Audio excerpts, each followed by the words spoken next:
Hey everybody, I'm Jammer here today with another ARMS character guide. If you haven't seen any other episodes in this playlist, I'll definitely put that link in the description. We're going over every character in the game and just doing a brief overview on their abilities, their default arms, their movement, and just some tricks and tips that I found playing the character.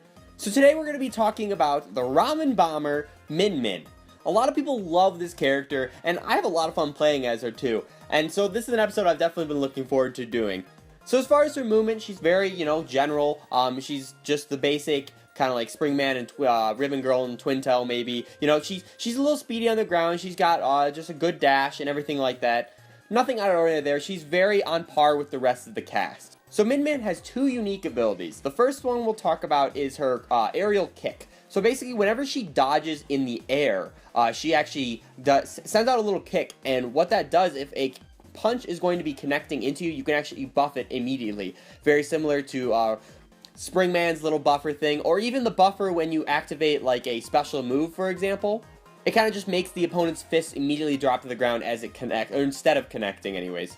Some might not even know this, but this move is actually available on the ground as well instead of just the air. But instead what you do is you actually do a dodge backwards instead of to the side, because the sides she just kind of does her sliding dodge as a lot of characters do, But if you actually do a backwards dodge, she does a backflip and she can do an immediate kick, which is actually really useful, and I don't see a lot of players use that often. I think that'd be a very crucial skill that you can use to really mix up the gameplay and kind of throw off your opponent to get in a good maybe grab afterwards after knocking their arm down and stuff like that.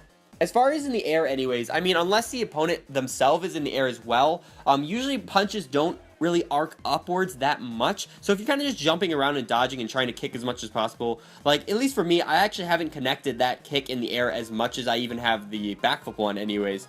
Just because, like I said, arms are not as often thrown while they're in the air rather than they are while the character is on the ground. But the good part about it does give you a sort of invulnerability while you're in the air, or at least a very safe option while you're jumping, and if they're trying to maybe punish you as you're coming to the ground and you haven't used your dash yet, you can use just a quick dash to just kick it out of the way and try to throw in a counter, for example. It's a good ability to have, but I think her stronger ability, which is her second one, is her Dragon Arm. Now, at first, I was actually kind of confused how this thing works. Basically, what it's an infinite charge to solely your left arm. So whatever arm you equip to your left arm, or Min Min's left arm, that is the one that'll be equipped with the Dragon Arm ability.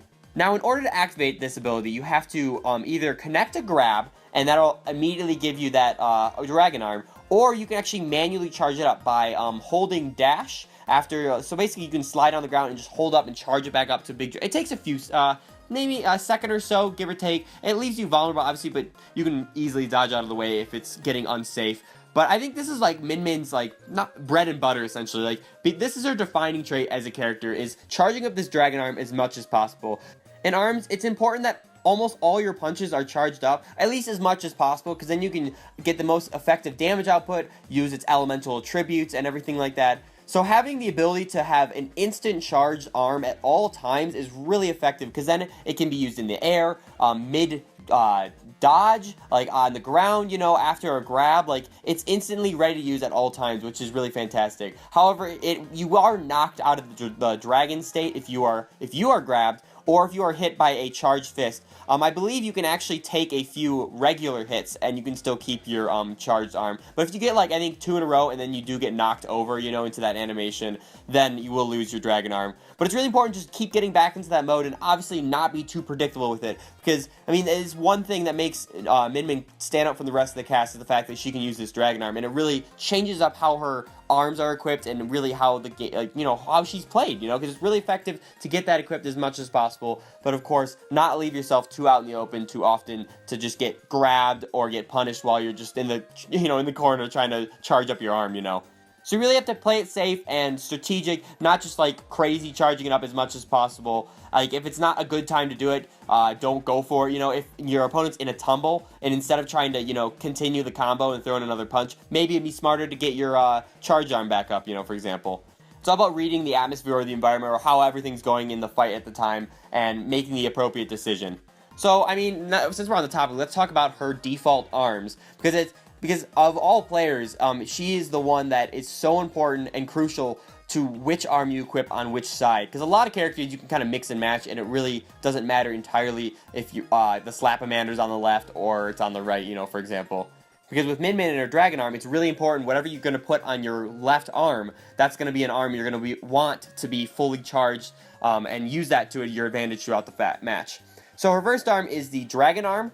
This is a very interesting arm. It comes out a little slow, like it doesn't activate right away, but what it does is shoots out a very long-range beam. And this is really effective for zoning and keeping your opponent like really far away. So for example, if you're playing at the Ramen Bowl, you can actually, or even Ninja College or whatever, you can actually use the Dragon Arm and shoot it almost all the way across the stage. And what's really nice about it is it can't be deflected by any punch. It can be blocked, of course, but rather than like you can't make a connection with it and then defer the dragon unless the dragon itself was hit. The beam will cut through everything, in exception to obviously guarding and shields, which is really effective. So using this efficiently, like I said, at long distance to keep your opponent away from you as much as possible, and especially if you use this on your left arm fully charged up, every hit does over 100 damage, which is fantastic, and especially because it's something they can't block conventionally with their fist. They either have to, you know, dodge out of the way, which you can also arc it, which is awesome, or they're gonna have to block, which if they're in a block animation, you could maybe even come around with your other fist and take them out, you know. I think the Dragon Arm, honestly, is one of the better weapons in the game, just because it is so different than the rest of the arms available in this game. But because of that, you have to be really smart playing with it, because if you do get in a close quarter situation, like in a smaller arena, like the Master Mummy Mausoleum or whatever, it can kind of get hard, because if your opponent gets in a little too close while you have the Dragon Arm, it's a little harder to actually hit with it, just because obviously they have the opportunity to now knock it out of the air, or because once you do activate it, it stays out for a few seconds and you can't retract it right away, and sometimes you'll need it for a block if they're in really close, or a quick grab or whatever. So it's all about playing that arm really smart. So her second arm is the Megawatt. It's essentially like the Megaton, but it has an electric attribute to this. This is a fantastic arm because it's slow, it's a heavy arm, but it also has like great maneuverability, and you can aim with it really fantastic. I actually really like using it in skill shot, while like just to take out a ton of targets and then just like blasting them with electricity right at the end. Just get a freaking awesome combo with that. It's awesome. What I like to do actually is I'll actually put this on my Dragon Arm as well, and I'll swap that out for the Dragon Arm, because I usually have the Dragon Arm unless I'm in a closer quartered match, like or arena for example, and I find at least the Megawatt to maybe be a little bit more effective in those types of arenas, just because of the shorter range and the smaller size of the arena, because you're closer quarter, the Dragon will be a little less effective. It's still doable, don't get me wrong, but I found it, at least for me anyways, more reliable in closer situations. So her third and final default arm is the Ram. This is basically like Ninjara's Chakram, except this time has a fire attribute. What's really fantastic about using this arm is you can get insanely wide arcs when shooting it out and around, you know. And what's really effective about throwing those out is just because they're harder to deflect with the other opponent's arms, just because they went out as wide as they did, and you can't obviously turn your character to punch it out of the way, you know, unless they have another wide arm that they can maybe try to throw it that direction. But that's, you know, not as like guaranteed as a more straight on punch, for example.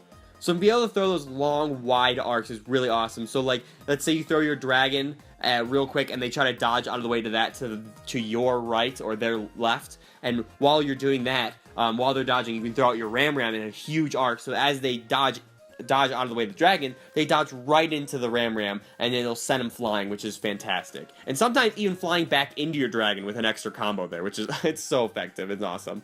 So my setups for her default arms that I like to use anyways, I like using always her Ram on the right, a nice medium arm with a speed to it, unlike her other arms, and then using the slower arms on the Dragon side, so then I can get those more powerful, charged up abilities with the electric, with the Megawatt, or the fantastic Dragon ability. I've actually seen the Ram on the Dragon arm actually effective a few times before. I mean, even Mr. Yabuki, the freaking developer, actually did that during the tournament at one point, and then having like the instant, because then what's awesome about the Ram getting charged up, it actually grows in size, so it's even more likely to hit the opponent, you know, and it has like even wider arcs, you know, and stuff like that. But I don't know, I find, at least my playstyle, I really like having the heavy stuff on the left to take advantage of those arms charged abilities. But I still think it's totally doable to have Ram on the left anyways, and use that as your Dragon ability. Overall, I think Min Min is a fantastic fighter. She's at least in the top 5 of this game. I don't know where I'd place her. I think she's a little bit lower than some of the other fighters. Like, her Dragon Arm, like I said, is very effective and definitely carries her, you know, as a fighter. But I think because a lot of people picked her up right away when the game first came out, and a lot of people are fan favorites, and love that character, you know, she's getting... I guess people can read her moves better, and she's a little bit more predictable, just because of, you know, they know that, okay, they're going to try to charge up the dragon here, so maybe I should go for a grab, or, you know, and stuff like that. So I think it's just because she's been played as often as she has, it's starting to get countered more, and that's no fault to her own as a character. It's just because we're seeing a lot of her. And honestly, that could happen to any character in the roster, so it's not necessarily Min Min's fault. I guess it's Min Min's fault for being just so gosh dang cute, but you can't help that, can she? But yeah, guys, if you have any techniques or tricks that you like to use with Min Min, definitely let me know in the comments. Or maybe what is your favorite type of arms to equip for Min Min, even outside of her default arms, if you have any favorite custom arms that you like to equip there. Be sure to give this video a big, awesome like, and if you haven't already, subscribe for tons more on Nintendo ARMS. More character guides coming up in the next few days, or at least this week anyways. Like I said, we're planning to do all 10, and the DLC fighters to follow as well, so definitely stay tuned for stuff like that. And also, if you're interested, we tend to stream on Friday nights at 3 p.m. Pacific, 6 p.m. Eastern. I set up a little private lobby for all of us to join in, and we get in a few quick matches, maybe set up a little tournament, play a lot of V-Ball, you know, just crazy modes and stuff like that, since we're all in like a little local room, which is a lot of fun. So definitely come and join us on one of those nights if you're interested. So yeah, again, guys, thank you guys so much for watching, and I will catch you in the next one. See ya!